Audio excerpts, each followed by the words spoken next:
जीवस्यांतर्गते केतौ शुभ ग्रह समन्विते अल्प सौख्य धनावाप्ते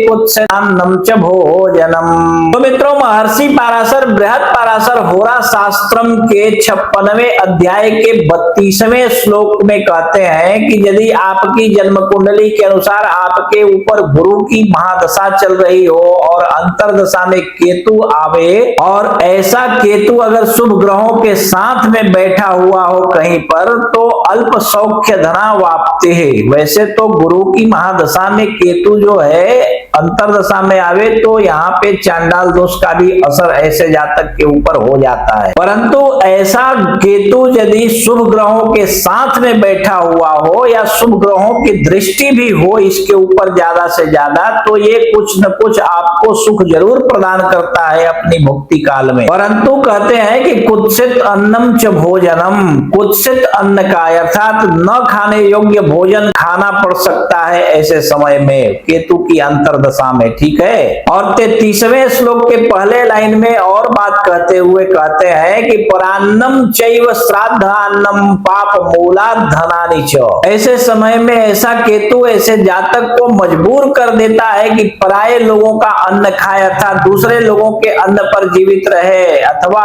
ऐसा हो सकता है कि ऐसा व्यक्ति श्राद्ध के अन्न का भोजन करके भी जीवित रहता है, और इसके साथ अनेकों प्रकार के दुर्योग तथा पाप पूर्ण कार्यों से कभी कभी धन लाभ ये प्राप्त कर लेता है, ठीक है। और 33वें श्लोक के दूसरे लाइन में कहते हैं कि दाये सात रिपुरंध्रस्थे व्यये व पाप समझुते, है ना। अगर ऐसा केतु आपकी कुंडली में अगर दशानाथ से 6ठे 8वें 12वें घर में पाप युक्त होकर के अर्थात पाप ग्रहों के साथ में बैठा हुआ हो, तो 34वें श्लोक में कहते हैं कि राजकोपो धनच्छेदो बंधन रोग पीड़नम बलहानि पितृद्वेषे भरात्रे द्वेषी मनोरुजः। कहते हैं कि ऐसे समय में ऐसा केतु जो है ऐसे जातक को धन की हानि करवाता है, राजा का कोप इसके ऊपर अथवा राज कर्मचारियों का कोप इसके ऊपर बरस सकता है, जिसके वजह से इसको बहुत ज्यादा धन की हानि हो जाती है। इस समय में जेल यात्रा का योग भी बन सकता है, और रोग पीड़ा यानी कि अनेकों प्रकार के रोगों से ये ग्रसित हो सकता है। शक्ति की कमी भी ऐसे समय में बल हानि है, पितृद्वेषी माता पिता से द्वेष करने वाला, भाई बंधुओं से भी द्वेष करने वाला ये हो जाता है। इसका भाइयों के साथ भी मनमुटाव एवं